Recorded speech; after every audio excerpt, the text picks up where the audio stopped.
Assalamualaikum warahmatullahi wabarakatuh.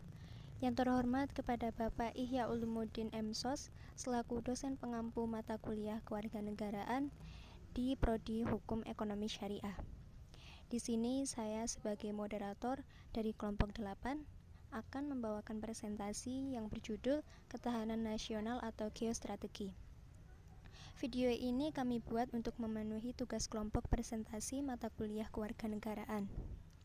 Sebelumnya, saya akan memperkenalkan anggota dari kelompok kami, yaitu ada Ahmad Akil Dilyauddin dengan NIM 211030854. Yang kedua ada saya Fatia Inadah Kaisa dengan NIM 211030864. Yang ketiga ada M Kausari Kaidani dengan NIM 211030871. Dan yang terakhir ada M Rizky Andre Firmansyah dengan NIM 211030874. Langsung saja kepada pemateri yang pertama, yaitu Mas Kausari Kaidani, saya persilahkan. Baik, terima kasih atas waktunya kepada moderator. Di sini saya akan menjelaskan pengertian dan hakikat ketahanan nasional. Jadi, istilah ketahanan nasional itu mulai dikenal sejak tahun 1960-an. Namun, saat itu belum diberi definisi tertentu dan baru pada 1968 definisi mengenai ketahanan nasional dibuat. Definisi itu direvisi pada beberapa bagian katanya dan terus digunakan hingga saat ini. Adapun pengertian dari ketahanan nasional adalah kondisi dinamis bangsa Indonesia yang berisikan keuletan dan ketangguhan dalam menghadapi serta mengatasi segala bentuk ancaman dan gangguan ataupun hambatan dari dalam maupun luar negeri. Jadi, secara umum ketahanan nasional ini digambarkan sebagai sebuah kondisi yang kontekstual suatu bangsa yang berisikan ketangguhan, keuletan dalam menghadapi serta mengatasi segala sesuatu yang berbentuk ancaman, gangguan ataupun hambatan dari faktor internal maupun eksternal. Terus kedua, B, kedudukan dan fungsi ketahanan nasional. Kedudukan wawasan Nusantara dan ketahanan nasional ini berkedudukan sebagai landasan konseptual yang didasari oleh Pancasila sebagai landasan ideal dan UUD sebagai landasan konstitusional dalam paradigma pembangunan nasional. Jadi secara luasnya wawasan Nusantara dan ketahanan nasional ialah berkedudukan sebagai landasan konsep dalam penyelenggaraan suatu bangsa yang didasari oleh Pancasila, yang dimana kita ketahui Pancasila merupakan sumber dari segala hukum dan ideal dan UUD ya sebagai sebuah pelengkap dari negara konstitusional, pelengkap konstitusi dalam rangka pembangunan negara nasional. Terima kasih.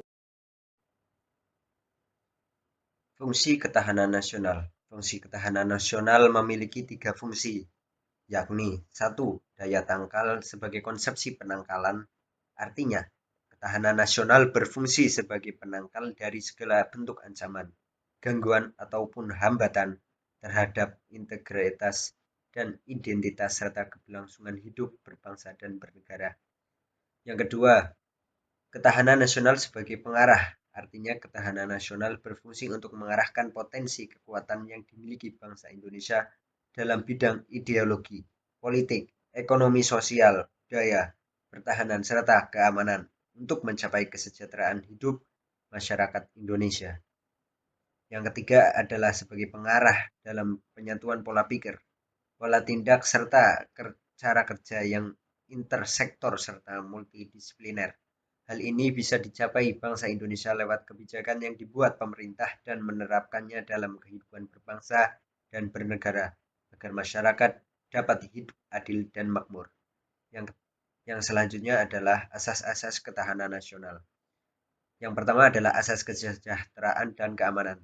Unsur kesejahteraan dan keamanan ini biasanya menjadi tolak ukur bagi mantap atau tidaknya ketahanan nasional. Selanjutnya adalah asas komprehensif atau menyeluruh terpadu. Ketahanan nasional mencakup seluruh aspek kehidupan. Aspek-aspek tersebut berkaitan dengan bentuk persatuan dan perpaduan secara selaras, serasi, dan seimbang. Yang terakhir adalah aspek asas kekeluargaan. Asas ini bersikap adil, kebersamaan, kesamaan, gotong royong, tenggat rasa, dan tanggung jawab dalam. Baik, di sini saya akan melanjutkan presentasi dari Mas Akhil. Sifat-sifat dari ketahanan nasional. Yang pertama, mandiri. Mandiri adalah ketahanan nasional yang bersifat percaya kepada kemampuan dan juga kekuatan sendiri, dengan keuletan serta ketangguhan yang mengandung prinsip tidak mudah menyerah dan bertumpu pada identitas kepribadian bangsa dan juga integritas. Yang kedua, dinamis. Dinamis artinya ketahanan nasional bersifat tidak tetap, melainkan bisa meningkat atau menurun tergantung dengan kondisi dan situasi bangsa dan juga negara, serta kondisi lingkungan yang ada di sekitar. Yang ketiga, manunggal.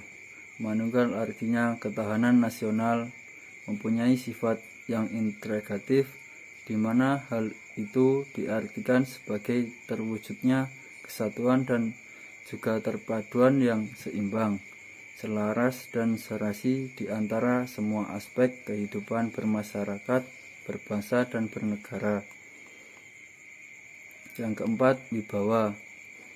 Wibawa artinya ketahanan nasional sebagai sebuah hasil pandangan yang sifatnya manunggal, yaitu bisa mewujudkan kewibawaan nasional yang nantinya akan diperhitungkan oleh pihak lain. Yang terakhir, konsultasi dan kerjasama. Bangsa Indonesia tidak mengandalkan kekuasaan dan kekuatan fisik saja, namun lebih kepada sifat konsultatif dan kerjasama serta saling menghargai dengan mengandalkan pada kekuatan moral dan kepribadian bangsa. Sekian dari saya kembalikan ke moderator.